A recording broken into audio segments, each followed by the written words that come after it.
It was late on a snowy night in the small town of Crossnore, North Carolina. Thomas sat by the gate watching over the farm in the freezing cold. Merely looking out to the Appalachians that bordered the small town gave Thomas a sense of unrelenting dread.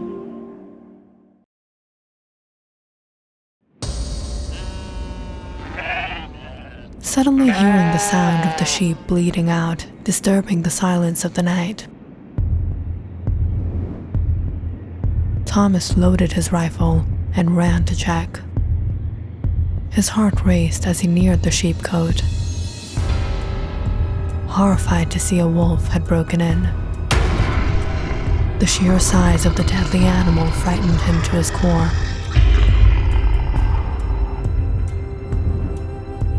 As he held his rifle ready to shoot. But before he could do anything, the wolf bit onto its prey and ran off into the woods.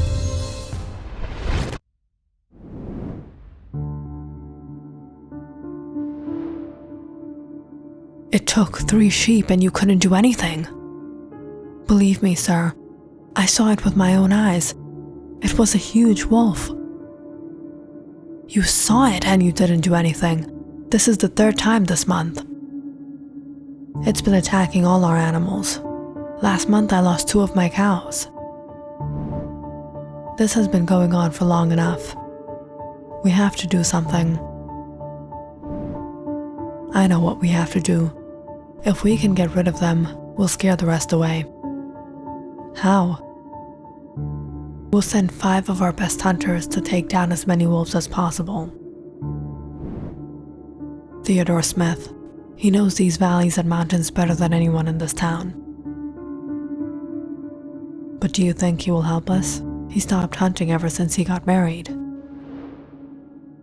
We'll have to go and see. Sometime late in the afternoon, a group of men from town visited Theodore Smith at his barn. Theodore, we need your help. With what? Theodore said as he stared out into the mountain ranges. You know what has been going on. These wolves have become a nuisance. Every month they're causing us enough loss. Even last month, it attacked 2 of my cows, and this month many of our sheep. Theodore, no one knows these valleys better than you. We've decided to send 5 of our best hunters into the South Valley to hunt as many of these wolves as possible. Theodore silently listened to the men.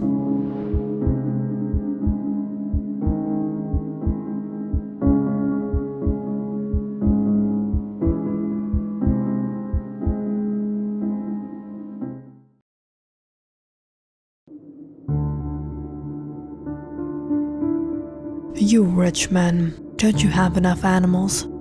So what if the wolves take 1 or 2 every month? You want to kill them and extinct them from nature? You're saying this?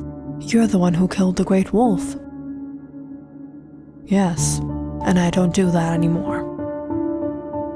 Theodore, our hunters are not going to kill them. They're only going to scare them away from this territory. Ever since you got married, you stopped hunting. And we know that you're going through an economic crisis.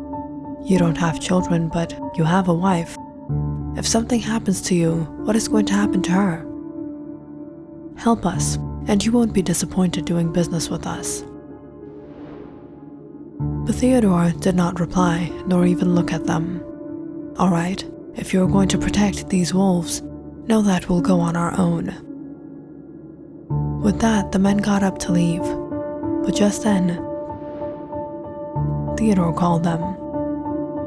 All right, you men don't know these valleys and what is in them.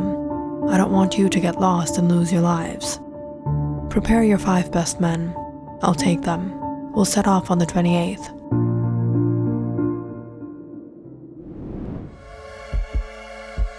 Bring back the wolf skins. We'll make good profit from them, and if he creates any trouble, get rid of him.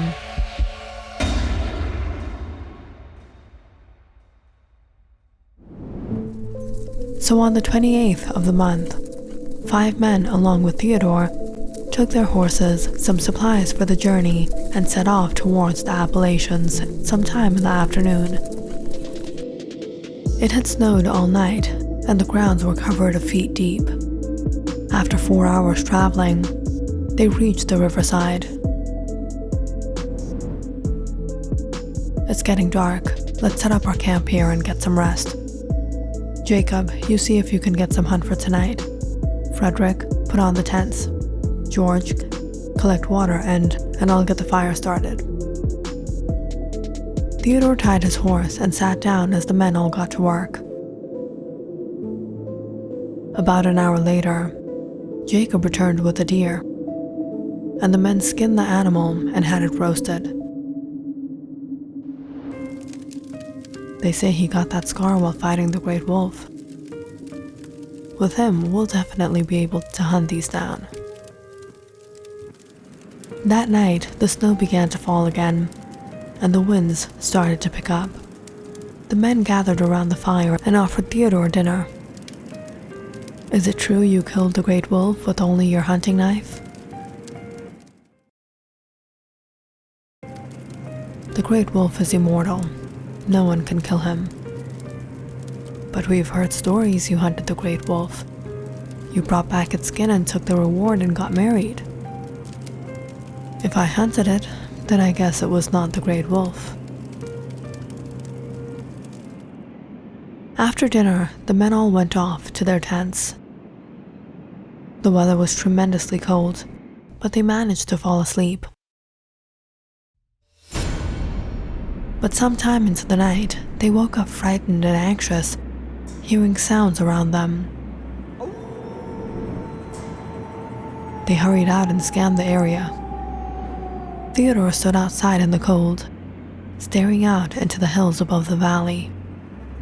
There was a chance we might get attacked. Let's take turns guarding the night. The wolves will not come to this area. We'll get them in the valley upstream. Rest well and be prepared for tomorrow. So the men all returned to their tents. But little did they get any sleep that night. The next morning, they wrapped up all their supplies and followed Theodore. It was evening by the time they reached the South Valley. The snow was heavy, and the winds were becoming stronger. Theodore got off his horse and ushered them. Get off and check your positions. The men all grabbed their rifles and got off, walking around, scanning the area. But it was silent. All of a sudden, all the horses began neighing aggressively before they galloped off, startled. The men looked around, suddenly horrified by what they saw. Up in the hills that stretched beyond the valley, they saw not one or two, but many wolves staring directly their way.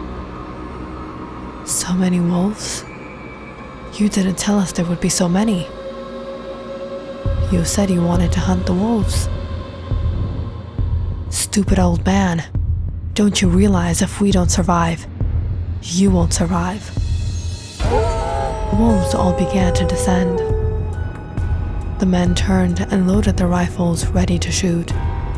But when they pressed the trigger, nothing happened. What's going on? They're not working. Don't just stand there, help us!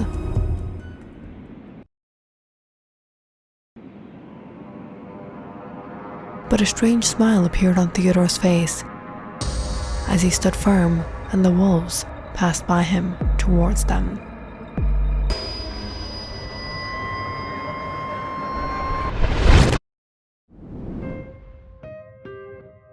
About 25 years ago, when settlers had arrived from England and began colonizing the land,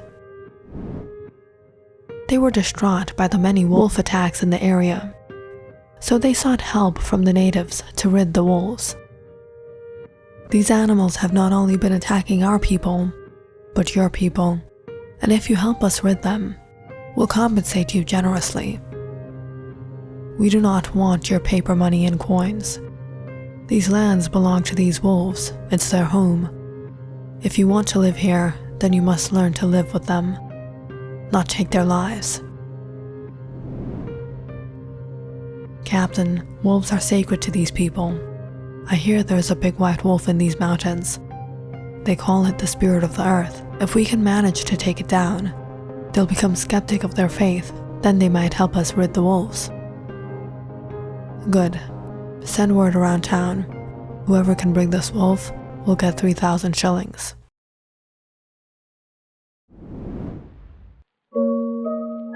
Theodore Smith was one of the settlers in Crossnore. He was the son of a blacksmith, but he was in love with Victoria, a beautiful young woman and daughter of a wealthy businessman in town. Theodore, my father is getting me married. What? Your father can't do this. We love each other. Do something, Theodore. I can't marry anyone else. Theodore was distressed even thinking about losing Victoria. He had to do something. And it was then that he heard of the offer to bring back the great wolf in return for 3,000 shillings.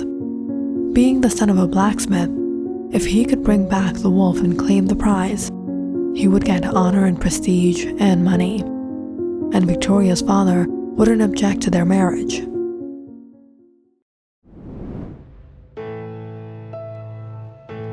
So Theodore started to prepare. He took a rifle and a hunting knife and went out into the Appalachians, tracking down the wolves. For days he searched the valleys. Nights he stayed awake in its pursuit. And soon he found many wolves.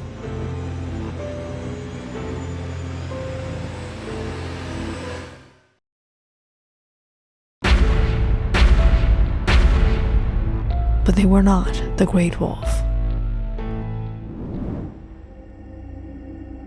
But it was finally after a week, one evening while he was in the South Valley,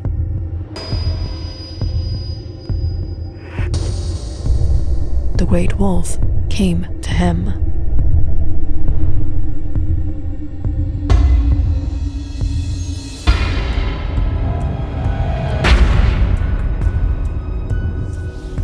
Theodore immediately shot the wolf. But bullets were not enough to take it down. But he did not turn on his heel. Theodore took out his hunting knife and faced the animal.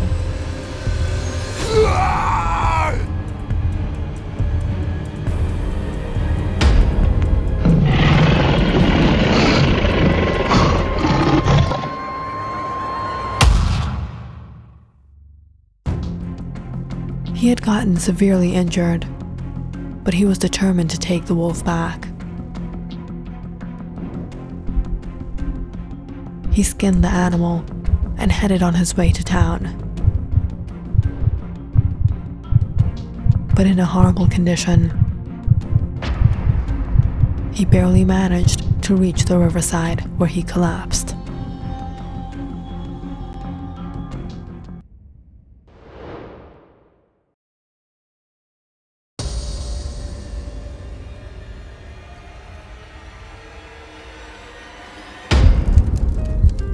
Theodore woke up in a teepee.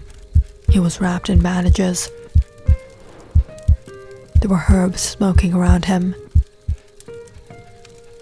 An elderly native man sat beside him, stirring some tea.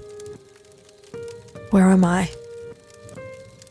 "You're very fortunate I found you.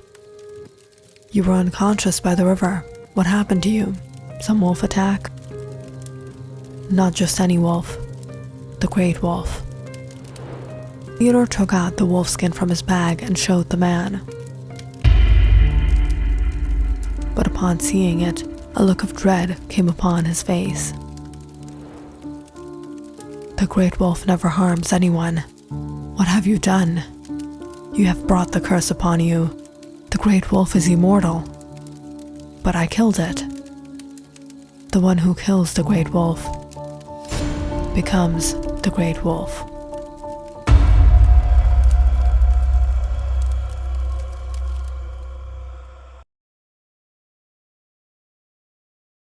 The elderly man nursed Theodore back to health,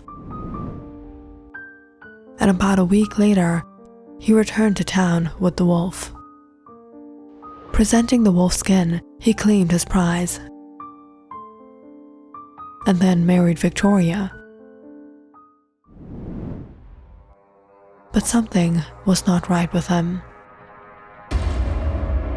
Theodore had horrible dreams every night. And on the night of the full moon, he woke up to severe pain in his body, in his jaws. He felt like his skin was tearing apart.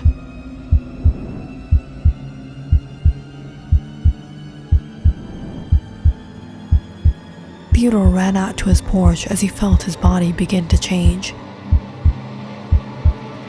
"Theodore, what is happening to you?"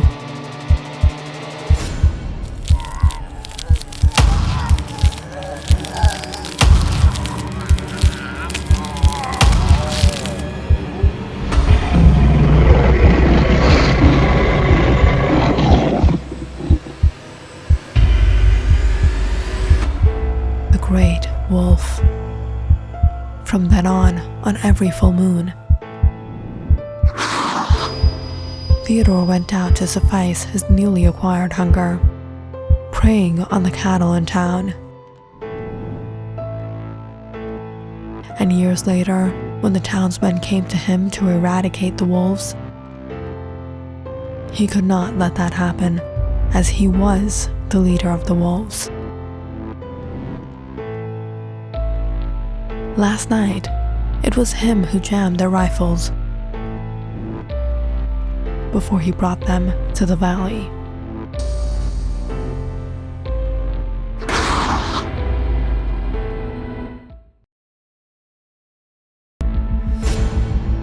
And now, they could all live in peace. Click on the subscribe button and check out more awesome videos on our channel. And don't forget to press the bell icon because you know it's interesting.